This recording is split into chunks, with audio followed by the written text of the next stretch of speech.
الله الرحمن الرحيم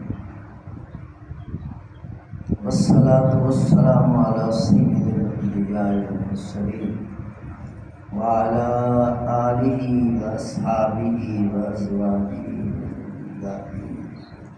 وأهل بيته أجمعين برحمتك يا أرحم الراحمين.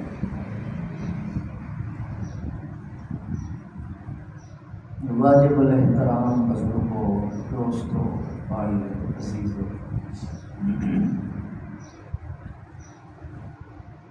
سید عالم، رحمت عالم، برکت عالم، رحمت للعالمین صلی اللہ علیہ وسلم کا ارشاد گرامی ہے،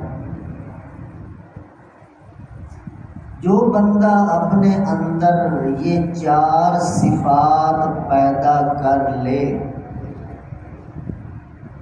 وہ بندہ دنیا میں بھی کامیاب ہے اور آخرت میں بھی کامیاب۔ دنیا بھی اس کی اچھی رہے گی، آخرت بھی اچھی رہے گی۔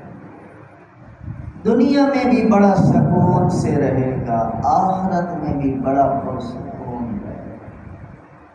وہ چار چیزیں لاکھوں احادیث کا نچوڑ، لب لباب اور مغز اور خلاصہ ہے۔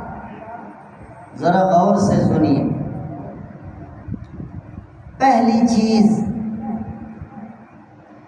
حضور علیہ السلام فرماتے ہیں کہ جھوٹ نہ بولا کرو،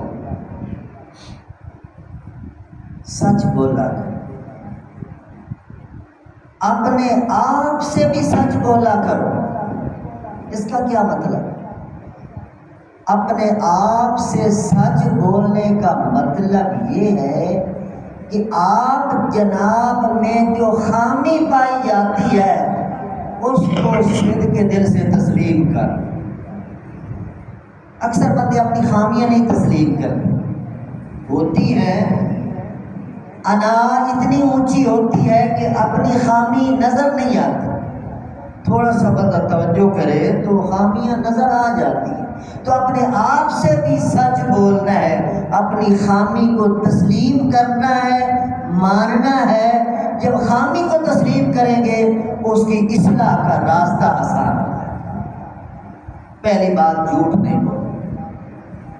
دوسرے نمبر پر اپنے اخلاق کو درست کرو، اچھے اخلاق پیدا کر لو۔ اخلاق کا تعلق دو چیزوں سے، ایک زبان سے، دوسرا دل سے۔ دو چیزیں جب ملتی ہیں تو اخلاق بنتے ہیں۔ کیا مطلب؟ پہلے نمبر پہ اپنے دل کو بالکل پاک صاف کرو۔ کینہ، بغض، اناد، حسد، تکبر، یہ جو اندر کی بیماریاں ہیں ان سے دل کو پاک کر دو۔ دوسرے نمبر پر اپنی زبان کو پاک کرو۔ زبان سے کوئی ایسا جملہ آپ کی زبان سے نہ نکلے جو دوسرے کے دل کو چیر دے، دوسروں کی ہتک کر دے، دوسروں کو بے عزت کر دے، دوسرے کو پریشان کر دے۔ زبان پہ کنٹرول کرو۔ دل کو پاک رکھنا، زبان کو پاک رکھنا، میٹھا رکھنا، صاف رکھنا، اچھے بول بولنا، یہ اخلاق ہے۔ تو حضور فرماتے ہیں دوسری چیز، اپنے اندر اخلاق کو پیدا کرو۔ اور تیسرے نمبر پر رزق حلال کا اہتمام کرو۔ ایک ایک چیز گھنٹوں تقریر کرنے والی ہے۔ رزق حلال کا اہتمام کرو، حرام سے بچو۔ لقمہ حرام انسان کو تباہ کر دیتا ہے۔ حرام کھانے والے کی نمازیں قبول نہیں ہوتی، دعائیں قبول نہیں ہوتی، حج عمرہ قبول نہیں ہوتا، روزے قبول نہیں ہوتے۔ رزق حلال کا اہتمام بہت ضروری ہے۔ تھوڑا کھا لو، حلال کھاؤ۔ اور چوتھے نمبر پر کسی کو دھوکہ نہ دو۔ یہ عام معاشرے کی چیزیں ہیں. کسی کو دھوکہ نہ دو. دھوکے کے بارے میں قرآن کہتا ہے یخادعون اللہ والذین آمنوا وما یخدعون الا انفسهم. دھوکے باز وہ پاگل سمجھتا نہیں، دراصل وہ اپنے آپ کو دھوکہ دے رہا مگر اسے سمجھ نہیں، شعور نہیں. دھوکہ کسی کو نہ دو. اب یہ 4 چیزیں سامنے رکھ کر جھوٹ نہیں بولنا، بد اخلاقی نہیں کرنی، رزق حلال کا اہتمام کرنا ہے اور دھوکہ کسی کو نہیں دینا. پورے ملک پر نظر ڈالو، اسلامیہ جمہوریہ پاکستان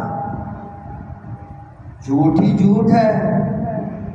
جس بندے سے بات کرو اینٹ کا جواب پتھر سے، زبان ایسی کانٹوں سے بھری ہوئی، اور حرام کی تو دن رات دوڑ لگی ہوئی ہے.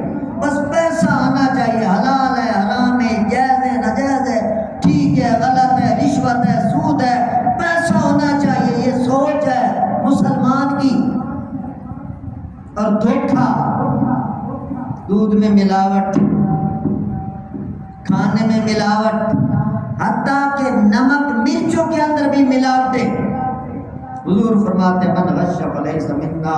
میرے محترم دوستو، سروے کرنے والوں نے سروے کیا ہے کہ پاکستان کے اندر سب سے زیادہ دینی ادارے ہیں، مسجدیں ہیں، اجتماعات ہوتے ہیں، جمعے ہوتے ہیں، عیدیں ہوتی ہیں، پروگرام ہوتے ہیں، بڑے بڑے لوگ اکٹھے ہوتے ہیں، مگر پاکستان ایمانداری میں 160ویں نمبر پہ.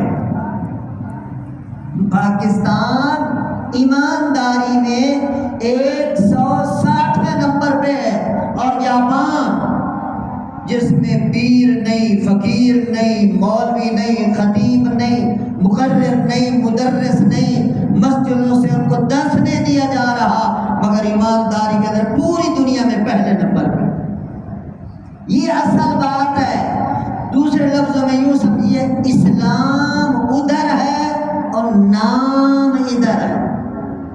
اگر حقیقت دیکھا جائے تو اسلام کی اصل روح وہ ادھر جا چکی ہے اور اسلام کا نام صرف ہمارے پاس ہے.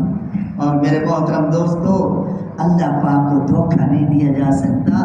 اللہ پاک کو اوریجنل چیز چاہیے، اصل ایمان، اصل اعمال، اصل اخلاص. اس چیز پر میرے دوستو فیصلے ہونے والے ہیں. اس وقت کے آنے سے پہلے ذرا اپنے آپ کو جھجوڑا جائے، اپنے آپ کو سچائی میں لے آئیں، اپنے آپ کو اخلاقیات میں لے آئیں، اپنے آپ کو دھوکے سے بچائیں اور اپنے آپ کو ہر غلط کام سے بچانے کی کوشش کریں اور توبہ طائب ہونے کی کوشش کریں. ابھی وقت ہے. اگر سدھر جائیں گے تو اپنا بھلا ہوگا، نہیں سدھریں گے تو اپنا ہی نقصان ہوگا. اللہ ہم سب کو عمل کی توفیق نصیب فرمائے.